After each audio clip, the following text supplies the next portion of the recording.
it's your girl Steffi So. Let's talk about telepathy. Telepathy is the exchange of energy for the purpose of communication. It's an innate language we all learn before birth. The first time you use telepathy is when you are in your mother's womb and you can feel her love. Telepathy can be a universal language because it requires no words, only energy. Through an energetic exchange, we can create an image and we can create meaning. When we take a look at the etymology of telepathy, we find two things. We find the word tele, which means at a distance, and then we find the word pathy, which means to feel. So you put those two together and telepathy means to feel at a distance. And that's precisely what telepathy is.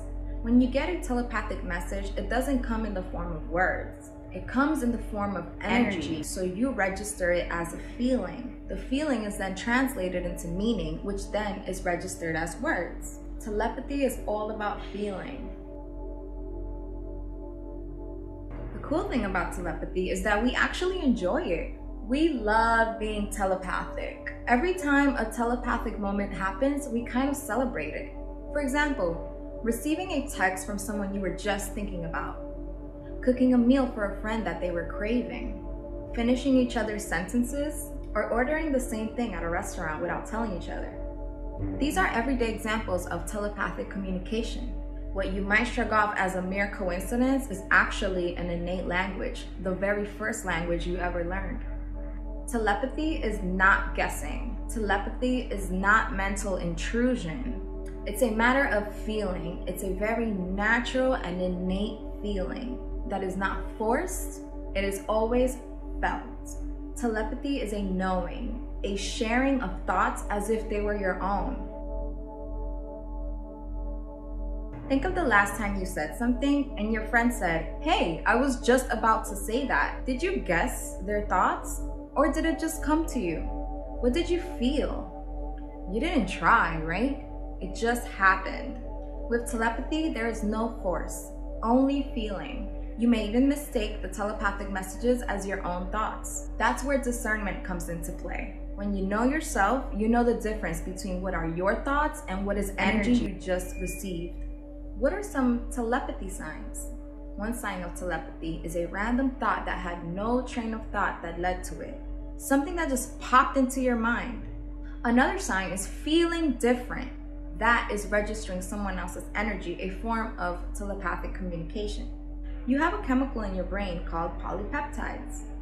This is the chemical responsible for taking thought energy and activating your brain cells with it. The means of the mind connecting with the brain and body through energy. This is a link scientists have found through telepathy. Now let's talk about some telepathy blockers. You may be blocking yourself of telepathic experiences. Your body, your vessel, is the phone for these telepathic messages. So if you're not taking care of your vessel, then your telepathy is not as refined as it could be. You ever heard of the term that gut feeling? Well, that gut feeling is a real thing. 75 to 90% of your serotonin is stored in your gut, not in your brain. Serotonin is a neurotransmitter that's responsible for your inner peace, drive, and enthusiasm. All your feel-good chemicals like dopamine and oxytocin, they play a very big role in this spiritual language. So it's vital to keep your body physically healthy to be able to receive these messages. If your body and your brain is always busy breaking down heavy foods, it leaves very little room and energy for you to receive, give off, and enjoy telepathic experiences. Now, ways to enhance and refine our telepathy. Number one, believe in it. Feel it out. Everywhere you go, try to feel the energy in the room.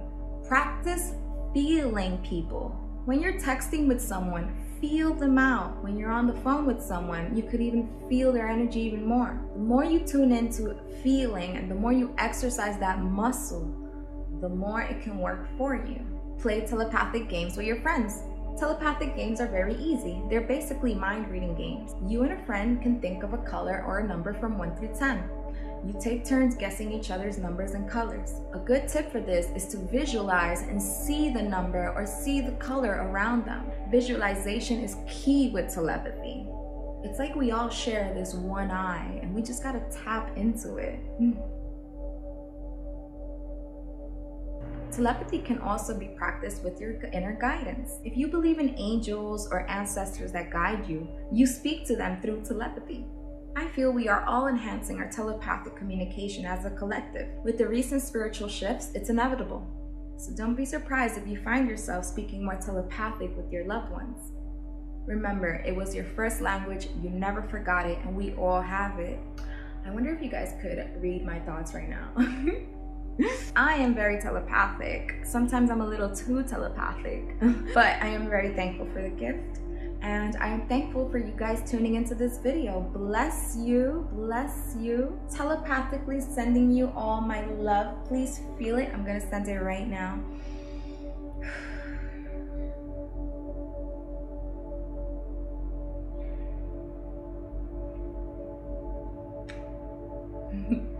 That was my wave of love for you.